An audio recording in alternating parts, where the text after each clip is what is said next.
Welcome back to the Veranda View. With a new year and heading out of a drought from 2025, a freeze that broke records for the last 10 years, and into the dry season of 2026, there could be nothing more important to put in our gardens than a rain barrel. So there are many rain barrel options. You can go online and find these. I found the local county option, and each county has their own program, was the most affordable, and you get all the parts and bits you need. It also includes a little instruction page that teaches you how to set the rain barrel up, as well as building a platform for it. The first thing we're going to do today is select which downspout we want to connect our rain barrel to. You'll notice on your roof that some connect to the gutter and have a large portion of roof that is going to collect a lot more water, and others have just a little tiny piece. So figure out which piece of the roof you want that water collected from to determine how much water is going to be put in that rain barrel, and then which downspout that's going to be connected to. Our first step is to level out the space and get ready to put our foundation down to set up our rain barrel.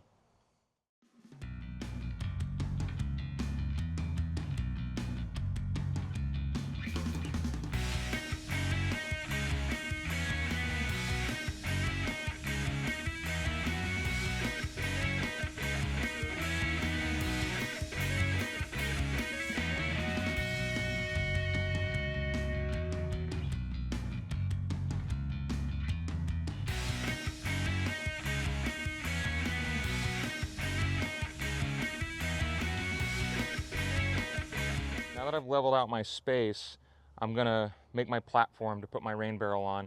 The instructions recommend building a wood platform, which you can do, and that's gonna be much more customizable. It's also gonna be a higher expense. I find that 2 level of cinder blocks, which gives me about 16 inches of clearance, which is just enough to fit my watering can underneath, is the perfect height for me. So that's what I'm gonna work on.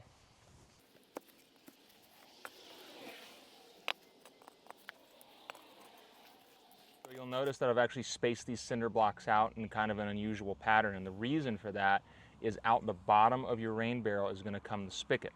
So what this is going to allow for is the rain barrel to sit evenly on the blocks and have good support, and allow that spigot an opening to come out for your watering can fill space. These are the parts and pieces that came with my rain barrel, and we're going to do a quick assembly. Make sure you use the Teflon tape that they provide to put on all your threads, and follow the instructions on how they go together with the kit.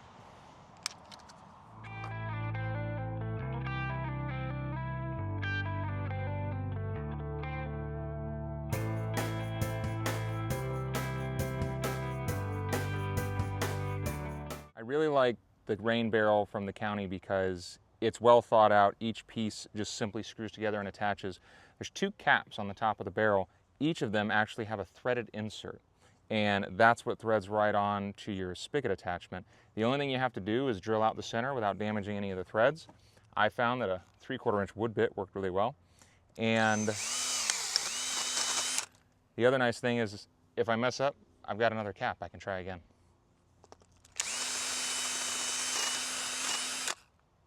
Easy. Now for a quick assembly.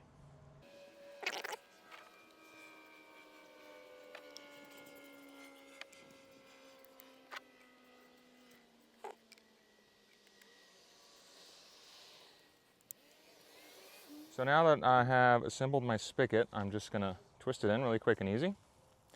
And we're going to do a bit of a dry fit on our blocks.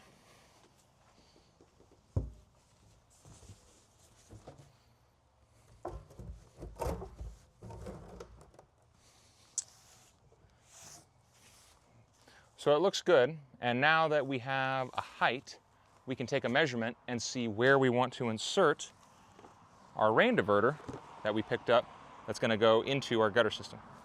So the reason for setting up my rain barrel is so I can really eyeball this and get a good look, make sure I'm going to have a good foot of clearance from where this attaches into my gutter down to the rain barrel. And here's something that I learned while I was installing this. Make sure you measure the diameter of your gutter size, because I bought a 2-inch by 3-inch gutter attachment, which is supposed to fit together like so.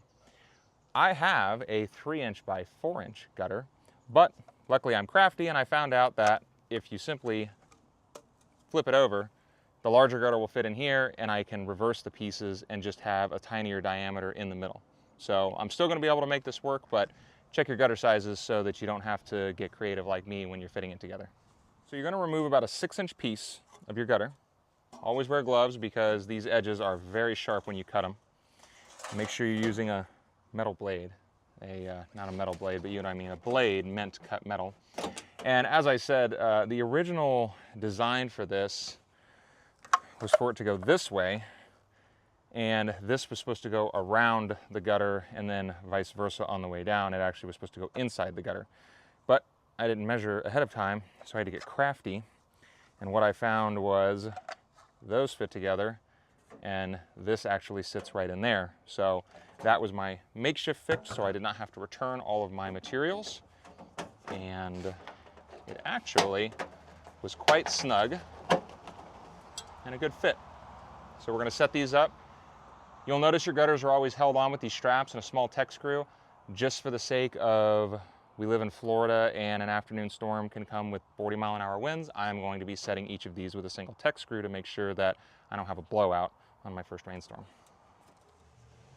So as you can see, the top piece, the gutter goes inside the water catch component.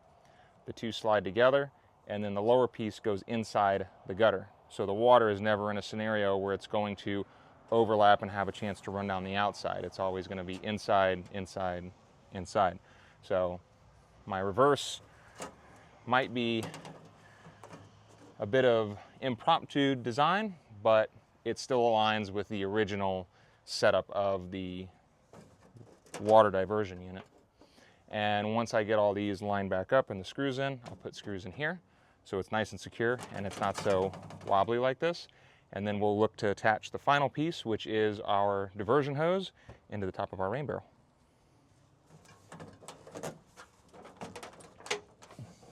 So now that we have our hose attached, you can see it's about the right length. We could cut it shorter, but I like the idea of there being a little bit that actually goes into the barrel.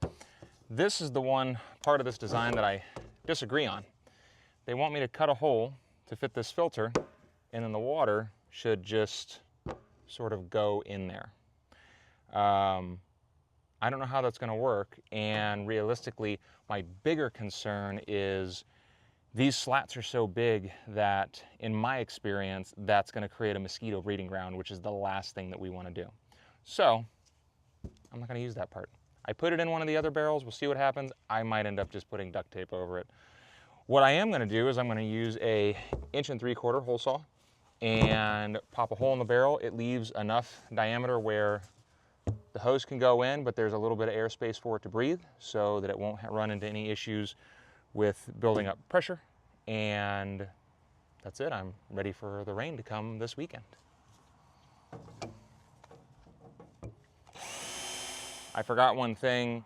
To avoid all of the little plastic fragments going into the barrel, it did say in the notes that it recommends that you do it at an angle, and that'll help keeping from losing a whole bunch of particles in there that you're going to have to wash out later. So reposition my barrel, and now I'll drill my hole.